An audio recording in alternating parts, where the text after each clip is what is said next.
You're listening to FabulosiTEA, in which we discuss what you bring to the tea party, essentials for the modern heroine. I'm Caroline from Sparkles and Crumbs. And I'm Xandra from Fashionably Light. Welcome to episode 5, in which we discuss the benefits of taking a stroll.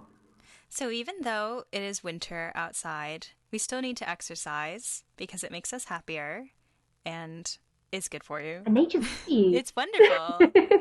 So this is just a reminder to ourselves and to you. Let's go walking. The joys of a good stroll. Mm-hmm. So, Caroline, what is fabulous in your life today? Okay, well, kind of related, I guess, in that it's related to exercise, Mm-hmm. which I usually hate. I am not a fan of organised sports. I hate kind of sports games. I hate the gym. I'm generally pretty lazy, but I do love Zumba. I do love Zumba classes. You would love Zumba. I haven't been in absolutely months, but I went back for the first time today and I loved it.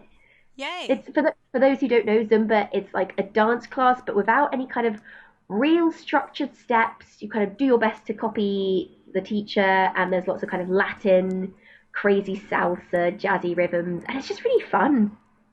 Do you know why it's called Zumba? No, well, it started because apparently an aerobics instructor came into his class and had forgotten his usual kind of CDs, but had a CD of Spanish music on him and just put it on and just kind of improvised, and everyone loved it.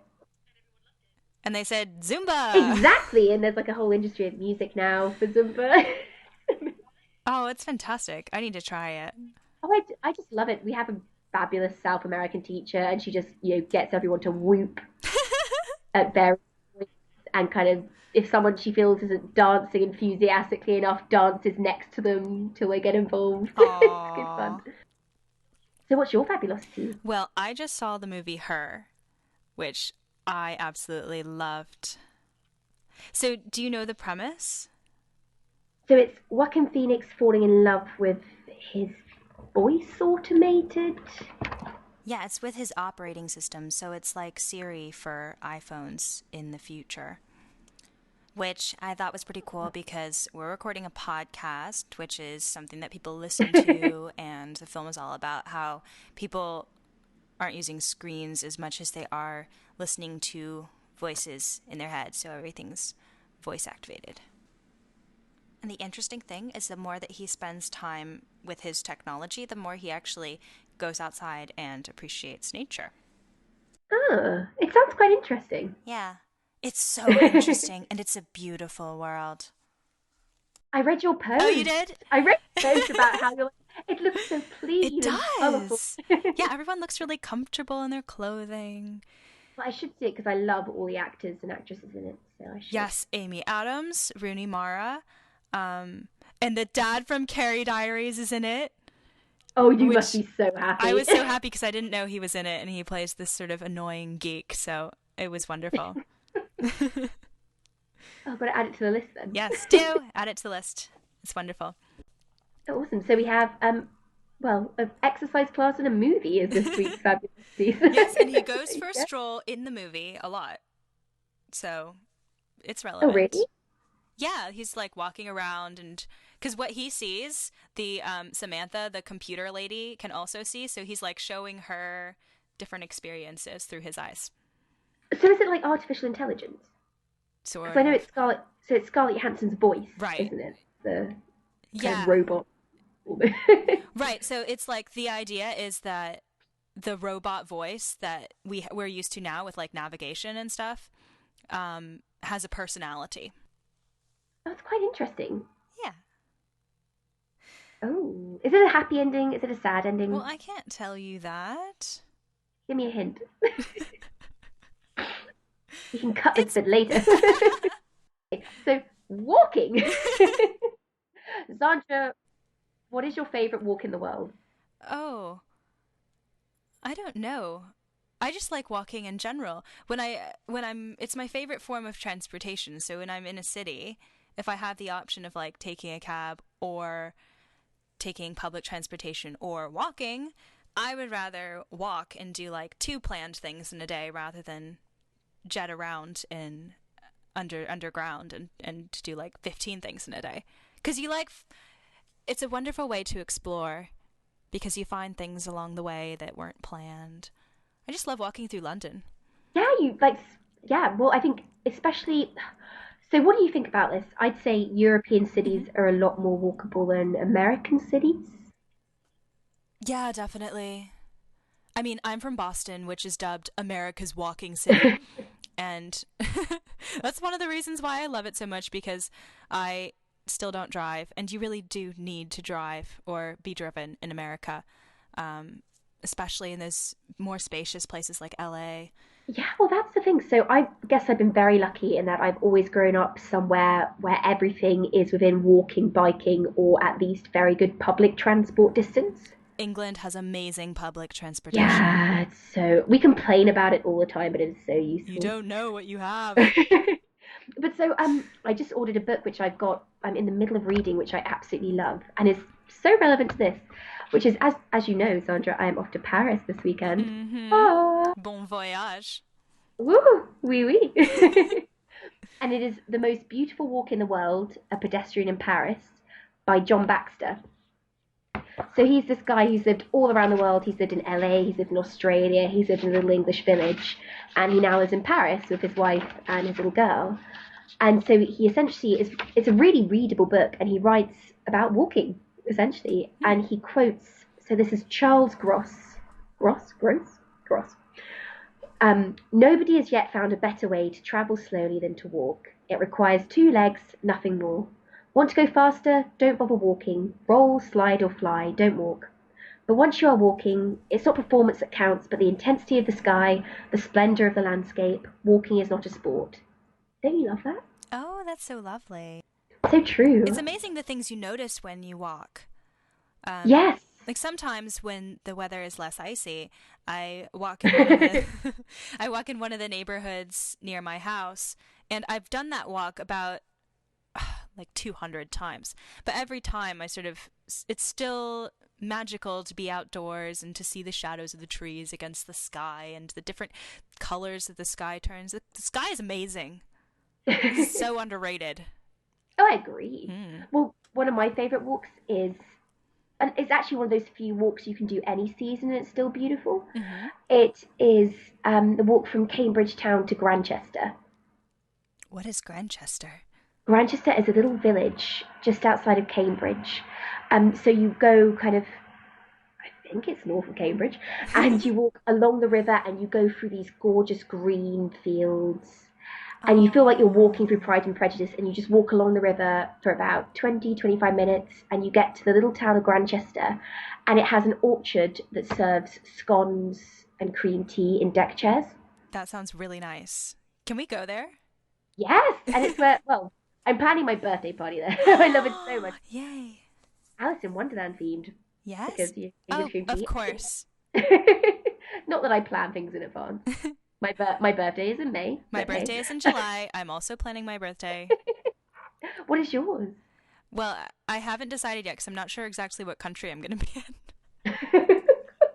But So yeah, once I know, then I can actually put things in motion. Yeah, it'll be a surprise for now. Oh, so actually, one of my favorite walks is down the river in Oxford. One side of the river is like on the side of the town, and then if you cross to the other side, it's just a little dirt path. And if you go down a couple of miles, there's a little pub called the Isis Farmhouse, which you can only get to by foot. There's no place where you can drive up and park your car or anything. You have to walk there. And it's so lovely. They have a big tree in the front, and it's sort of a circular shaped pub that has afternoon tea and warm dinners that are delicious.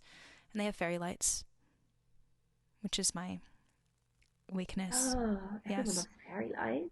especially me.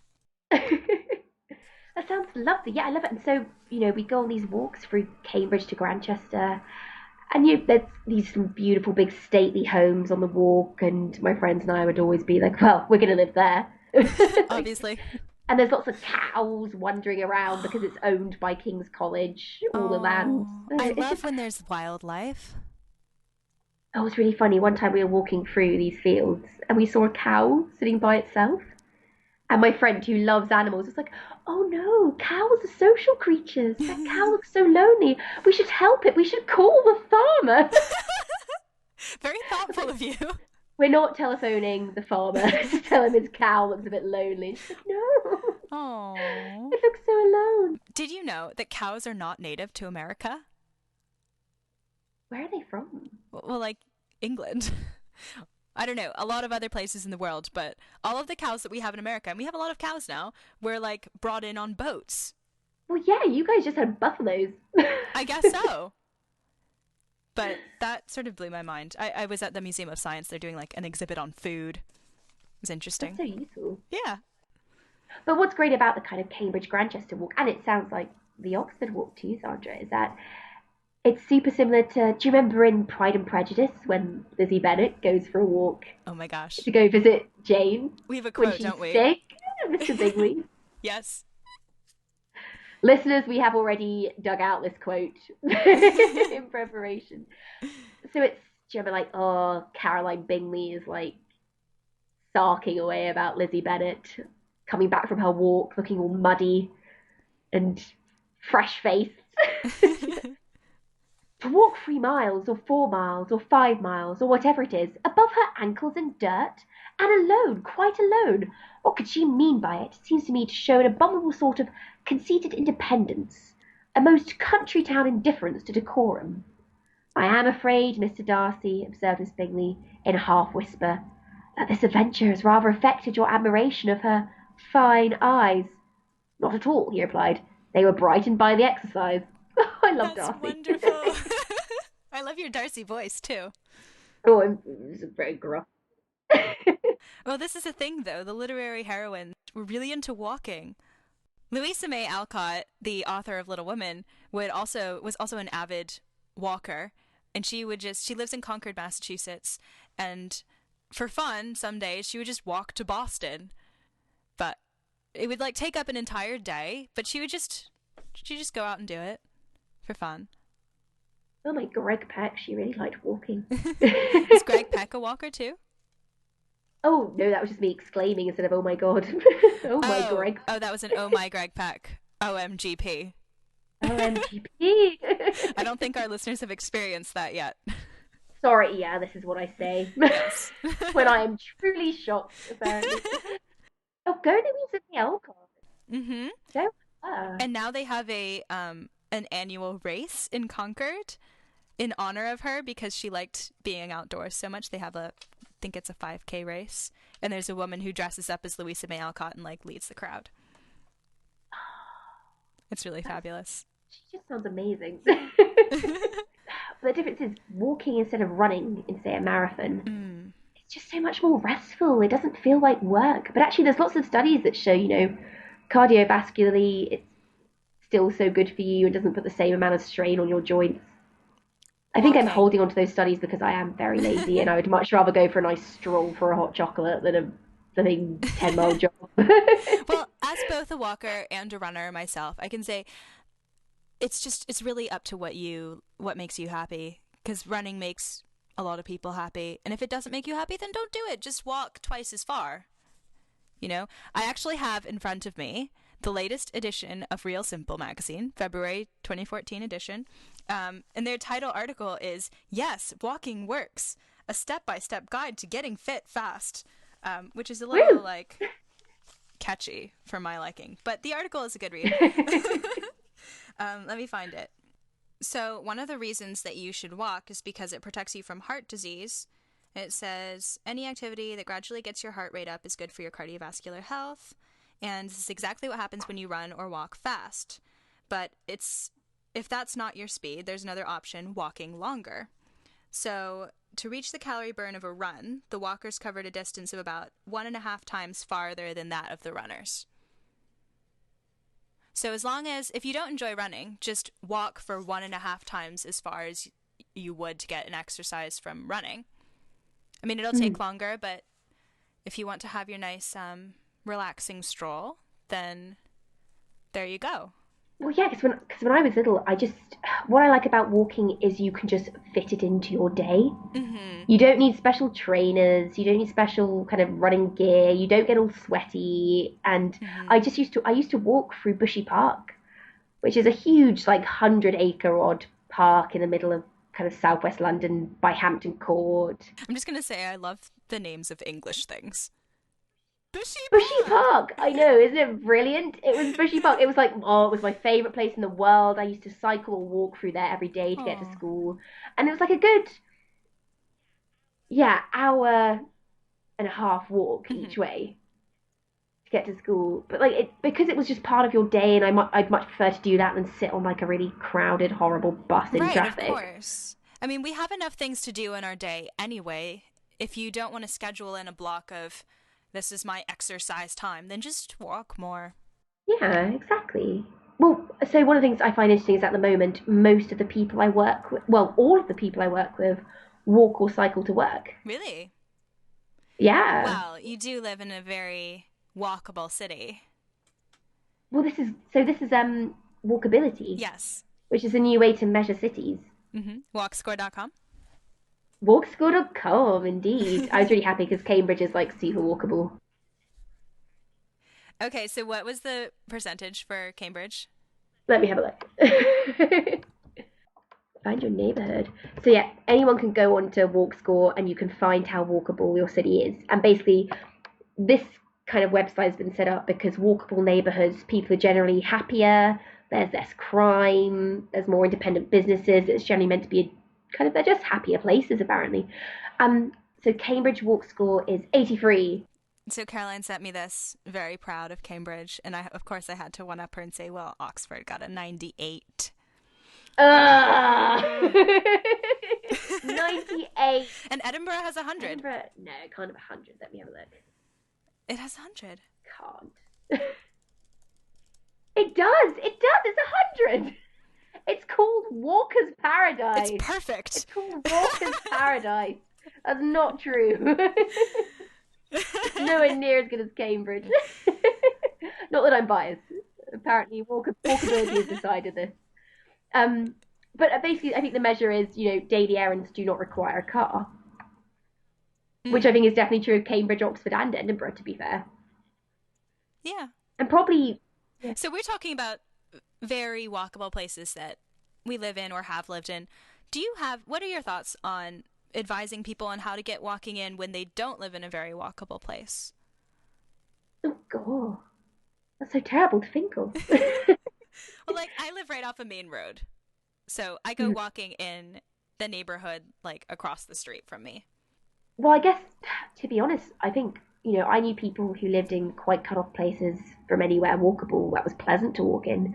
And they just used to drive to a nearby park or National Trust property or Hmm. somewhere like that and start walking. And I mean, you can walk. You can walk anywhere. So this brilliant book by John Baxter, The Most Beautiful Walk in the World, set in Paris, he writes about being in LA. Hmm. And he was like, so he grew up for some of his life in England in a little village and said, the nearest town was 2, 3 miles away. And we used to walk there every weekend just to go into town and go to the pub when we were teenagers. Hmm. And he's saying when he was in LA, no one walked. And Right. near his housing development, there was a shopping mall, like a kind of shopping complex called, Westwood Village or something. And he worked out it was actually less than the walk from his old village to the town. Mm. But it's like, oh, well, I'll just walk it. It's like a 2 mile walk. Just do it. And he said it was really eerie because no one was on the roads. Like no Right. one was on pavements. No one walked. And he said even in this tiny English village, you'd walk a couple of miles and you'd see someone cutting their hedge or someone walking their dog or um. So I guess you can walk anywhere. Just some places are less suited to it. And I bet in LA you have palm trees. You can admire those and the blue sky and the fact you're not in a coat. Yeah. Or you can rollerblade in LA. Oh, ooh, That's what ooh. I see a lot in the movies. I have been In to the LA once. I've never been. Yeah. I am put off by the reputation that you have to drive everywhere. But then again, Yeah. it I guess it depends on your neighborhood. Apparently, San Diego, the center of San Diego, is very walkable. Uh huh. So any LA listeners or visitors, give us some feedback. Do, yes. Really like. I mean, the other thing you can do is incorporate walking. It's not as fun as walking in nature, but you can incorporate walking into your indoor activities. Like if you're at a shopping mall, just park on the other side, the opposite side of where you're going, and take a stroll. Oh yeah, to be honest, like well, I guess I'm quite lucky because my work is right next to Cambridge Marketplace. Mm-hmm. So at lunchtime, even if I just walk around the marketplace, which is probably about a 10-minute walk, there's little bookstores and food stalls and Yeah. clothes stalls. Even if you're just walking around shops, you're still walking. I think the joy of walking is both the physical pleasure of being outside and moving around, but also the mindset that you're put in. Like it slows you Yeah. down, and you have time to think. I've had some of my best thoughts while walking. Like I was on a camping trip in high school, and my English assignment for the weekend was to write a transcendentalist essay because we were reading Emerson and Thoreau and people. Good Lord. It was That quite is fun. advanced. Yeah, I mean, it's advanced as you want to make it. Transcendentalism is quite simple for I mean it's about simplicity. So I had like the main thing on my mind was what I was going to write about for this essay about like understanding the world and stuff. Yeah, it is quite complicated. But my point is, we walked all the way up a mountain and all the way down, and if you're at home for the weekend, a typical day maybe includes like watching some TV, maybe reading a book, checking your emails, doing some math problems or whatever, since I was in high school. You're always doing something. But Yeah. when you're just walking, you're only walking, and your mind is like, well, what am I doing? And then after a few minutes or a few hours of that, the feeling is reconciled, and you're like, oh, this is enough. This is actually quite nice. I have time to like reflect on all the other things I've been doing. But I get the sense you love walking in nature, I Sandra. I quite do. like walking around cities in summertime. Well, I love both. I love both. Oh, I love both. But Yes. so Sarah Wilson, who I adore, Australian Yes. Sarah Wilson, writes about Flannery's, What are which she says is Flannery's? what the French do on a Saturday afternoon in Paris. Um, so it's this idea of going kind of just for a stroll to observe and relax, and there's no real purpose to it. You're just strolling for the sake of strolling. And Oh. so she writes on her site, Parisians wander the streets, dropping in for a coffee or an aperitif at cafes, where the chairs face outwards to the world so as to allow everyone to flannerise more. When I was in Paris, I loved the spirit of it, sitting facing out to humanity, then wandering amongst it, then sitting back again. I love that. I love that idea of flannery. It's just Yeah. perfect. Flannery. Flannery, that sounds Oh. much better than saying it. Sounds like I'm trying to say like flapjack or flan. You know what that reminds me of? The film Midnight in Paris. Which I love so Oh, much. just Owen Wilson wandering the streets of Paris and coming upon another time period. It's beautiful. Yeah, just getting in the cab and Just, finding a Hemingway. yeah. Oh, that would be a good way to kind of end a walk, wouldn't it? If only. What, like ending up in a different decade? Yeah, well, with your like all your literary heroes Oh, and yeah, like ending up in a. I mean, we were both talking about sort of our walks in Oxford and Cambridge, ending up in nice little pubby places Mhm. where there's good food and good Scotty. conversation. I think that's a nice note to end on. Oh, scones and pubs. Yes, so you have enjoyed this listening walk with us, and now we've all ended up in our cozy corner of the circular pub with our tea and scones, by the way. Oh, is it? Oh, Oh no, it's like the constant debate of is it scone, is it scone? I think like officially they're both correct, but yeah. Should we say in the FabulosiTEA party you can say either? yes, of That's course, the we're official very accepting. thing. No one will be thrown out for pronouncing scone slash scone. No, I'm sorry. Well, finally, I guess, is there any other business? Any correspondence this week? Oh, I have a correspondent from myself. Okay, well, as I was listening to Completely sane. just throwing this out there. So, as I was listening to the our travel episode, I was thinking about the reasons why I actually pick the places that I'm going to. And I kind of got into it because I said that I always go when I have somewhere where they have the excuse to go to visit friends. But it goes beyond just visiting friends. So I went to Bristol because a new branch of Atomic Burger, my favorite restaurant, had opened. And that was like the reason that I went to Bristol. And then I based a whole day of planning fun things to do in the city around that. Actually, the point is, I don't just follow my friends around, damn it. Well, sometimes I follow food too. But I rarely I don't think I go about finding a holiday the way you do, or perhaps most people who are more sane than I do, where they're like, oh, this place looks nice, I'll go there. There's usually some sort of event happening that that calls me to a certain place. Like I went to New York City when J.K. Rowling was speaking, and then based a whole New York City weekend around that. That does sound amazing. Did you hear her speak? Did you get to meet her? No, I didn't get to meet her. There were like hundreds of people there, but it was really, really cool. She does great voices. Oh, did she do impressions? Mm-hmm. Like she was reading from Half-Blood Prince, and she's great at the different accents and different characters' voices. I'm sorry, it was a little bit better than your Darcy. Oh, God. Well, but not by much. Difficult. It was very good, Darcy. Oh, Xandra, you're so kind. Not by much. By a lot. Jane Austen audiobooks. Oh, I love it. Well, I guess. Well, we'd love to hear from, well, kind of the America-Europe debate, I guess. You know, is America really that unwalkable?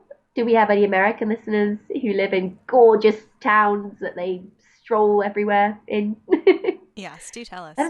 Let us know. And I guess all that's left to say is, well, the next episode. Yes, in which we discuss the art of the love letter. Woo! Very seasonal. Yes, very seasonal. So you can visit us at FabulosiTEA.com, where we have links to all of the wonderful things that we've talked about in our show notes with lots of pictures. And just say hello. We'd love to hear from you. We would. Thank you for listening. Until next week, au revoir. Ciao. Why not?